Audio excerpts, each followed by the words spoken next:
Hello, my friends. Today is the 18th of August, 2024. I wonder if you've ever heard of a poet from the First World War. His name is Stuart Kennedy. Geoffrey Stuart Kennedy. He wrote many poems about the war. One of them said this. I'm going to read it to you. It's about indifference. And it's about Jesus in Golgotha and then the city of Birmingham in England. And he says, when Jesus came to Golgotha, they hung him on a tree. They drove great nails through hands and feet and made a Calvary. They crowned him with a crown of thorns, red were his wounds and deep. For those were crude and cruel days, and human flesh was cheap. When Jesus came to Birmingham, they simply passed him by. They would not hurt a hair of him, they only let him die. For men had grown more tender, and they would not give him pain. They only just passed down the street and left him in the rain. Still Jesus cried, "Forgive them, for they know not what they do." And still it rained the winter rain that drenched him through and through. The crowds went home and left the streets without a soul to see. And Jesus crouched against the wall and sighed for cavalry. Stuart Kennedy. Okay, this is about, obviously, indifference, which sometimes can cause us much pain, sometimes more than being actually hurt. I want you to know that I read your comments. They're great comments. I try to respond to all of them. Sometimes I just put a little thumbs up. But sometimes when you ask a question or you engage in a discussion or something like that, I try to respond to that. And I had today a comment from one of you, faithful followers. I know all of you. You always leave a comment. You know who you are. And you've been with me for a long, long time.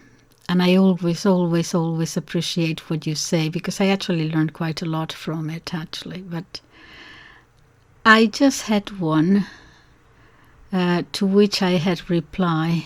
If you allow me a second, I'll find it. I hope that you don't mind me reading it out loud. You can see it there in the comments.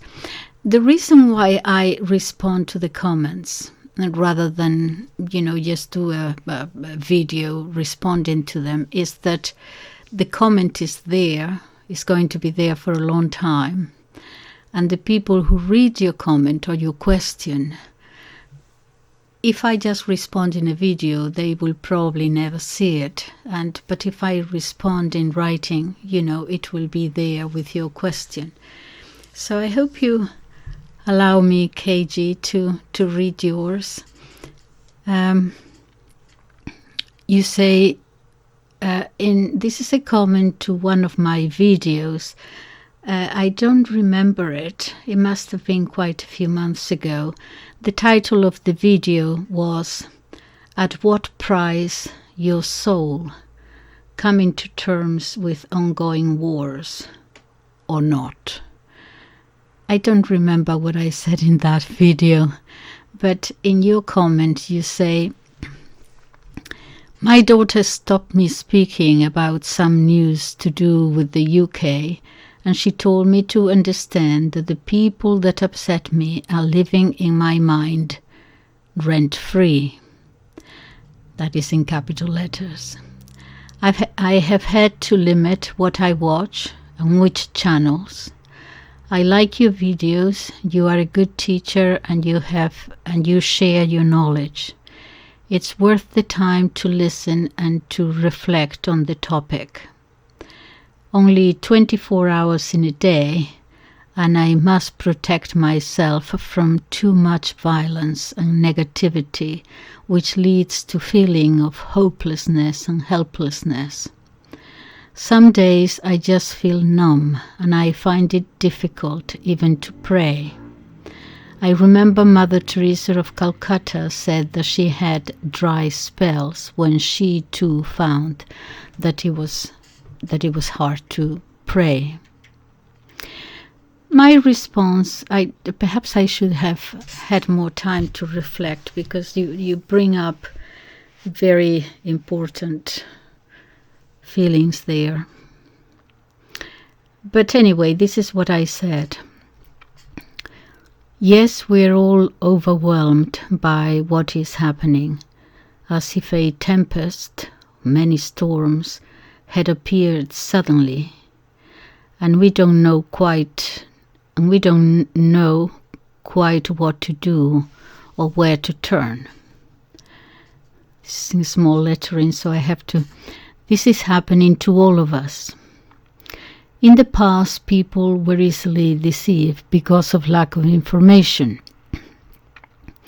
Now we have too much coming from all directions, and most can't discern which way to turn. Too much. And in all, the realization that evil has taken over, that our leaders have been betraying us for a long time when we were still trusting them, and on and on. We're all suffering, some physically, low-paid jobs, unable to make ends meet, others mentally, most spiritually, going through that dark night of the soul, as St. John of the Cross explained. And as Job, the holy Job asked, why do the righteous suffer while the wicked seem always to have a hell of a time in this world? Sorry, my words. Sorry, Holy Job. Why do bad things happen to good people? Even Christ in the cross had a moment as man. Why hast thou forsaken me? What I found and believe personally is that I don't know. He does, I don't. But I find respite and freedom and assurance and avoiding despair in placing myself as humbly as my pride allows before Him and saying, okay, God, here I am, do as you please. I accept whatever you decide. It's actually quite freeing, keeping my eyes on the ball, God. In practically, I try not to watch too many repetitions of the same theme. I choose a few outlets, usually long form, to understand what is happening and what has just happened, but I avoid too many channels and repetitions. You've got to be kind to yourself. Too much and too many bad and despairing news is toxic. Select carefully, I am sure you do. Not too much repetition, just what's new, and then read. One finds solace in the wisdom of old, knowing that everything has happened before, and there is always a rebirth out of the ashes of each epoch. Suffering is the lot of life. and the way God tests us too. Let us not waste our suffering. And then, like Job, we might find out that it is not for us to question God and demand an answer, but He who is putting the question to us, and we who are to respond. Thank you for sharing, Lali. That's my name, Lali, L-A-L-I. Okay, so what... a different topic, but I hope you will do the connection yourself, okay? I'm going to talk, and I have written some notes here because when it's dealing with history, I try to avoid getting too many things wrong, you know. I want to take you back to the scribes and the Pharisees. It was a division amongst the Jewish people, a division certainly after the death of Christ that is still with us. This class, not the many, but the few, the scribes and the Pharisees, were the ones who controlled at the time all aspects of Jewish society, and the ones who really actually went against Jesus, actually loathed him, hated him. Also the Sadducees, yes. Perhaps they had some evidence that Christ might very well be the Messiah. And this is perhaps where we find the key. The scribes and the Pharisees, together with the priests in the temple, I believe recognized that Jesus was the Messiah. And here our problems start going against him. Knowing who he is. I'm not going to talk here about religion. I'm going to deal with this from a historical perspective, from social political view, okay, about what happened. There is a lot of interesting data here to do with the historical period. First of all, the historical period of the Babylon Empire. We are talking about when the Jews were in the deportation of the Jews to Babylon. This is about the 6th century BC, around the years perhaps 597, 510 BC.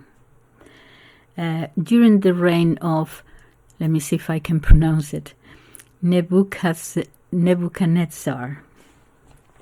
At the time, we find among the Jewish people that there existed a religious group called the Seleucid or the Hasides at the time, who called themselves the pious, the righteous. And they were the ones who maintained the legislation and the keeping of the Mosaic law. And actually maintained it, okay, against the influence of Greek thought and Greek customs, which were taking root among the Jews. This is the 5th and the 4th century BC. And this influence of Greek culture in the Jewish, upon the Jewish identity, was already palpable and at the time, and it ended up becoming a problem for Israel centuries later, during the epoch, for example, of the Maccabees, about 250, 150 BC. So it was now necessary to reinstitute, because of this Greek influence, it was necessary to re-establish the worship, the knowledge of the law of Moses, for the people. And that was their mission. They recognized that, to avoid that the Jewish people would abandon their faith contaminated by Greek thought. Okay, this is interesting for a small sect. From this original group of religious people, from this sect, a new religious group arose that we now call, during Babylon, which we call them the scribes and the Pharisees. Yes. Now, because of the New Testament, we have a sort of a negative view of the scribes and the Pharisees, because Jesus rebuked them for being such hypocrites. I'm going to read you some from the Gospel of St. Matthew, which is truly amazing. But before I do that, he called them hypocrites. They would, stand up in the synagogues and they would pray in front of people, but the things that they did, their conduct, their works, did not go according to what they preached. And the scribes and the Pharisees, they help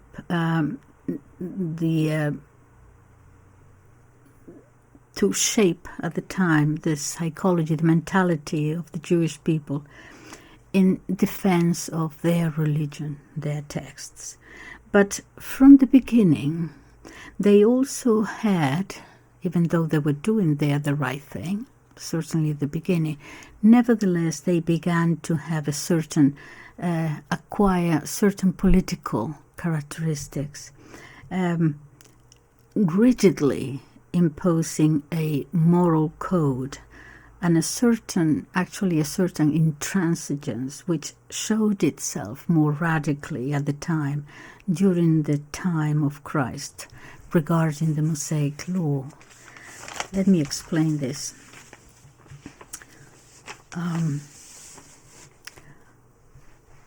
Hold on.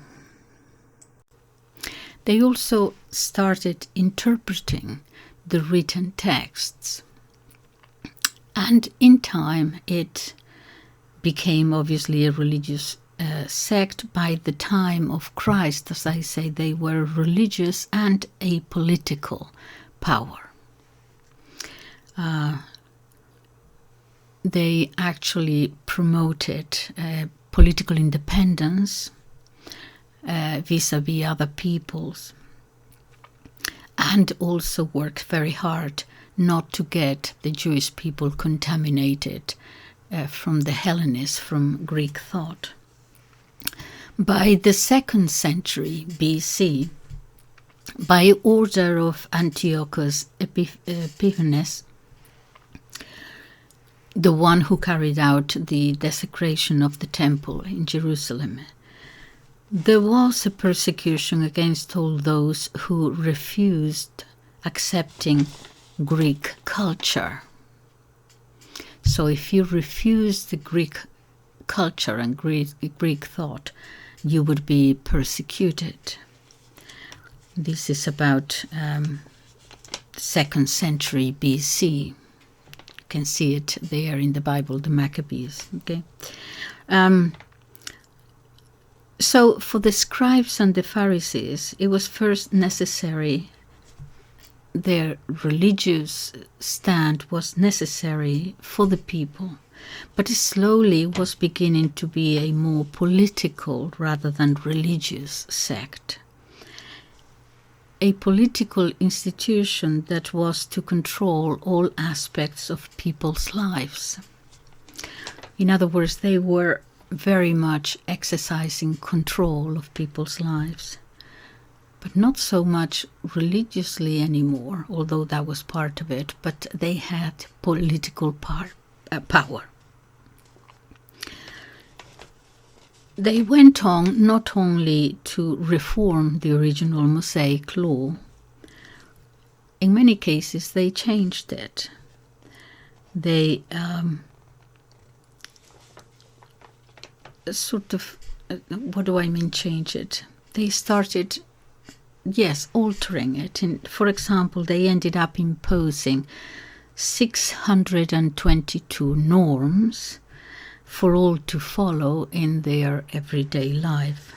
For example, on Saturday you wouldn't walk so much, or during the day, for example, you were to wash your hands 10, 20 times and so on. In many cases, it was felt that they were reforming the old law, and Jesus Christ attacked them for that. Eventually, Jewish society had to confront the following. Because of all the new norms, the people had to decide, as it were. Of course, this is very general, you understand, yes, but to return to the purity of the faith,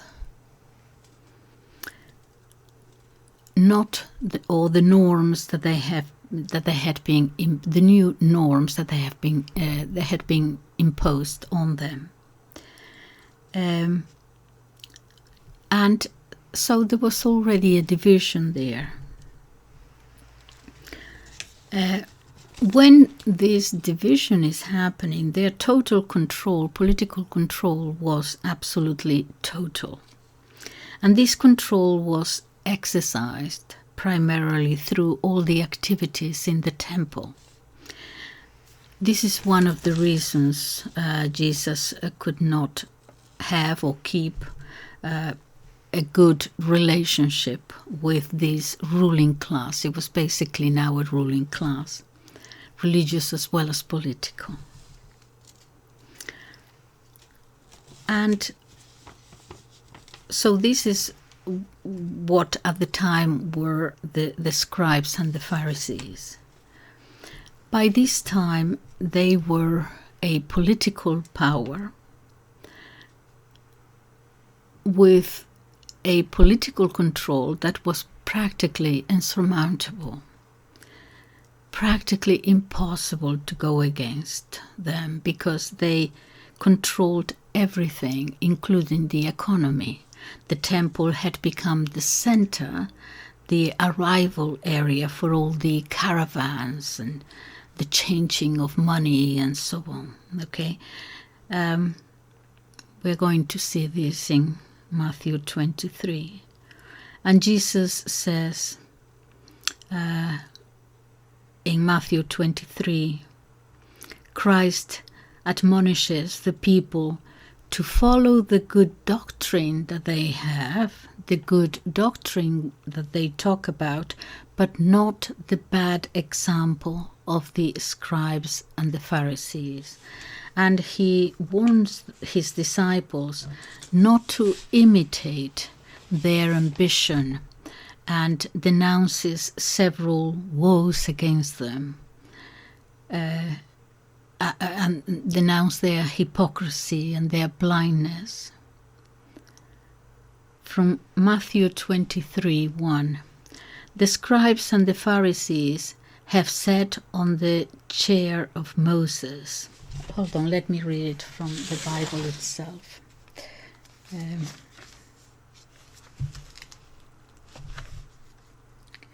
Give me a second here. I have the Vulgate Bible, and it's tiny, tiny, tiny lettering. So, okay, so chapter 23, it says, Christ admonishes the people to follow the good doctrine, not the bad example of the scribes and Pharisees.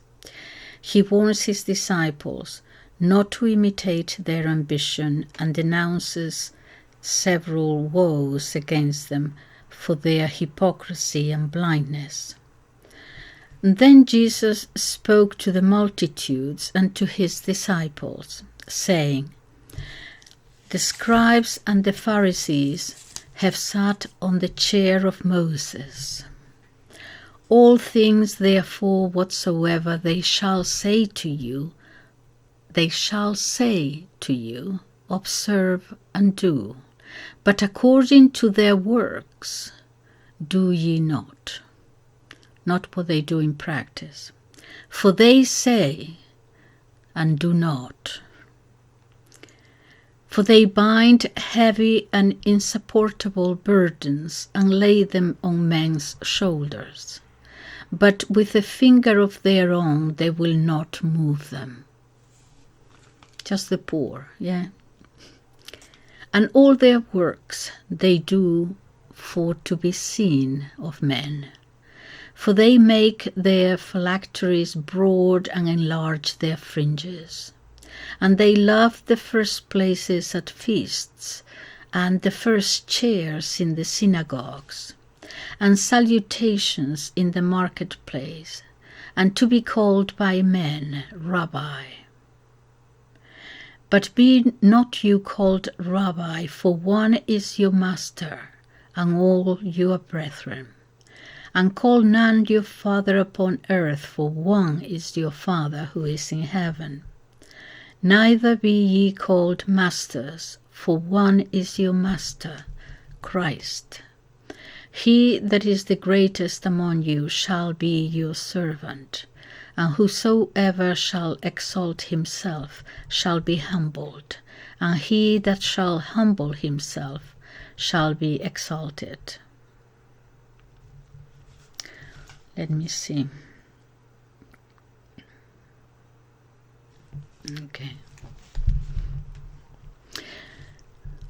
But woe to you, scribes and Pharisees, hypocrites, because you shut the kingdom of heaven against men.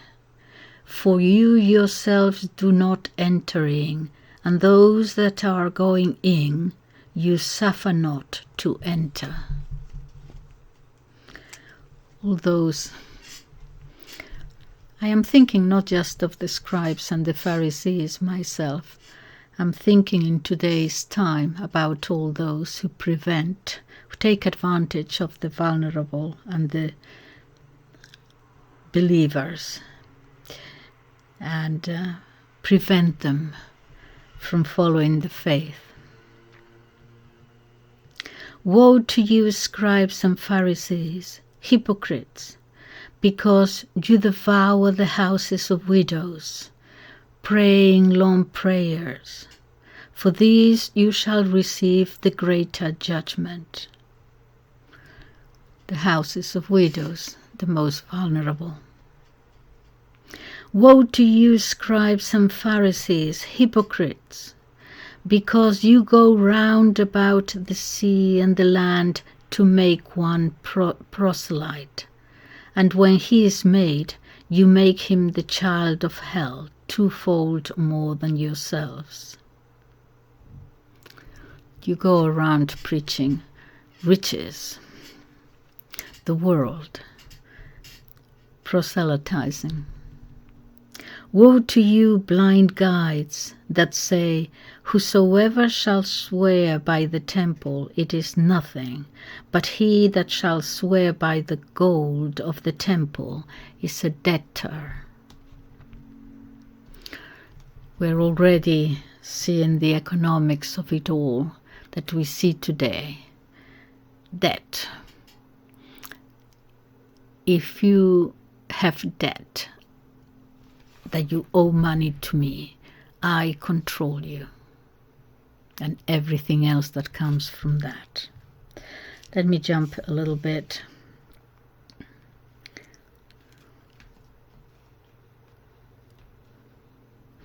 Woe to you, scribes and Pharisees, hypocrites, because you tithe mint and anise and cumin, and have left the weightier things of the law, judgment and mercy and faith.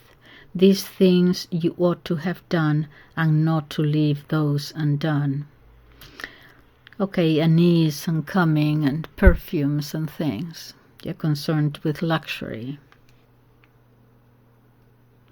Blind guides who strain out the knot and swallow a camel.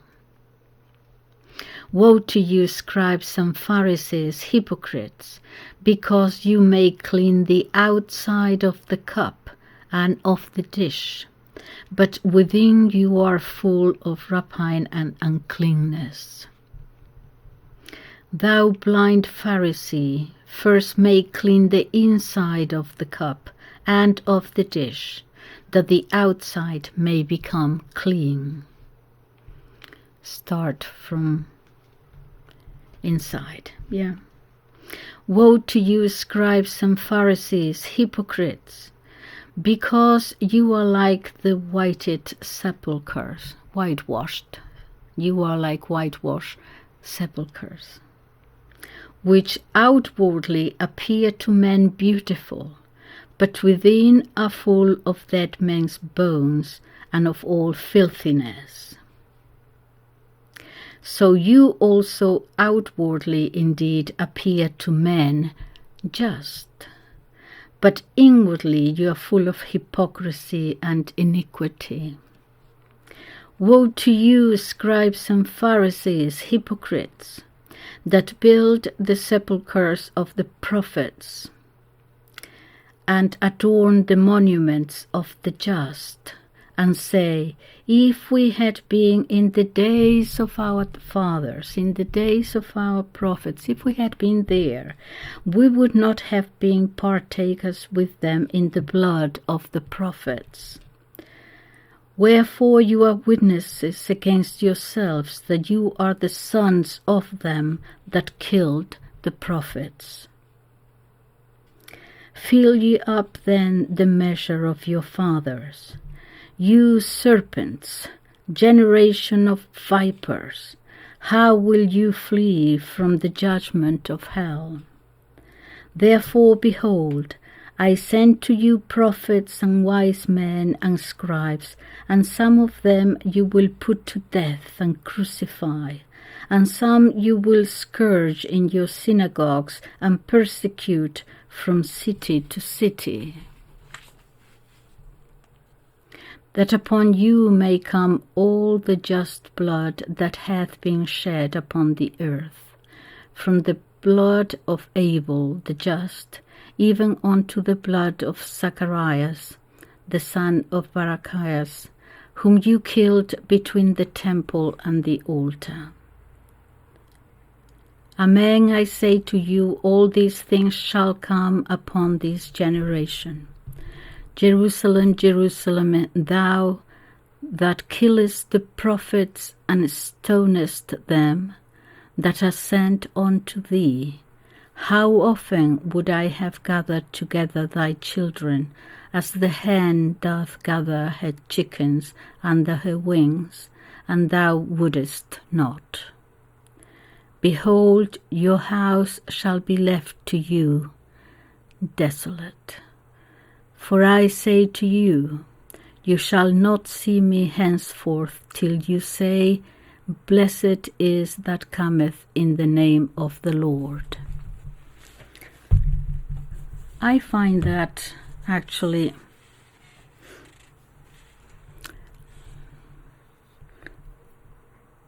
if I reflect upon it, I can see it now, today. Anyway, let me continue. So, we see that the scribes and the Pharisees had already become a very powerful group who controlled others, manipulating the faith of the people by using the prestige and the respect that the people had for the temple. And this control of the people through the authority of the temple was one of the keys that led to the division of the Jewish society. And this division became clear, very, very clear from the death of Christ. It actually provoked it. Christ was born within a geographical and political and social content that we know as Israel, And his public life took place within this context.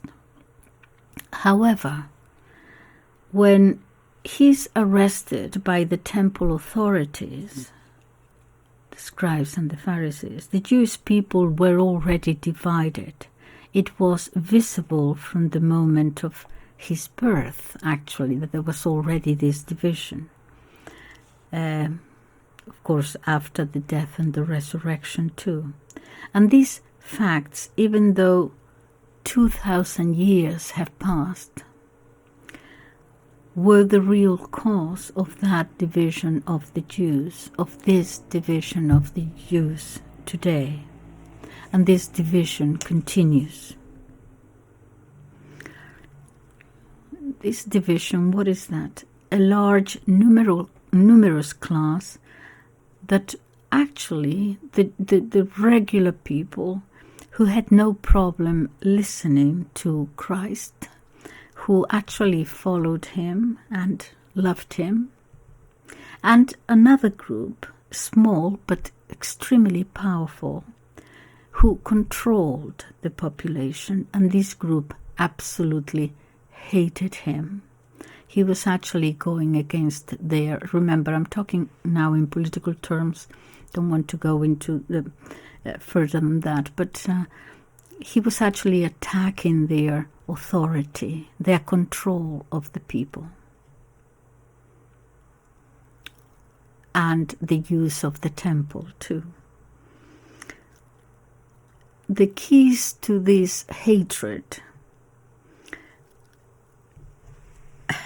I think there is reason to believe that they did have the evidence, the scribes and the Pharisees and the priests, actually, that they actually recognize him amongst themselves. But they witness the resurrection.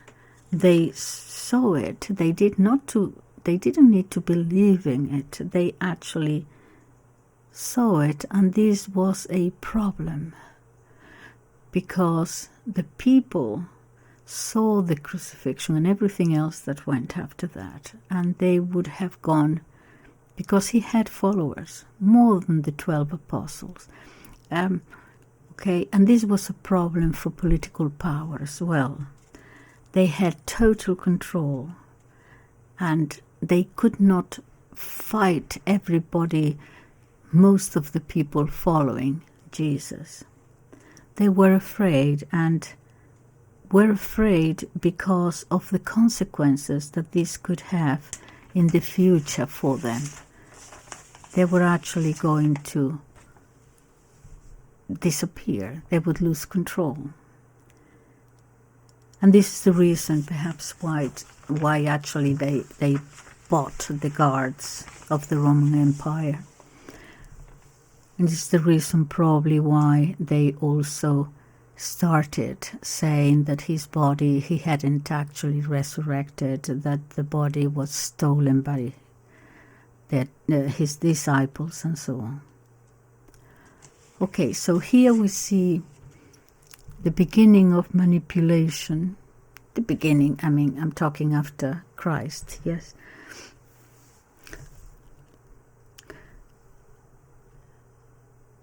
We are going to see, this is a huge jump I'm making, but I hope you understand it. They are going to become the first of what will develop as secret societies that will manipulate and keep control.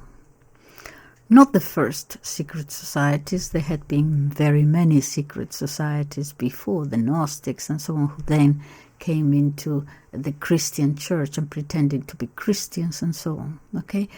And that was the way to break down the faith and so on. But perhaps this is the first time when those who had total political control after Christ decided that they would keep it, and how they would keep it would be not by open tyranny necessarily, but by deceit and manipulation of the people.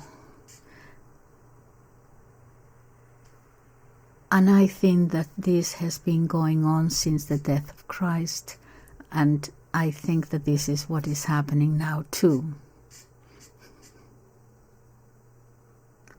And think about it. All right, that's all for today. Thank you so much. Bye-bye.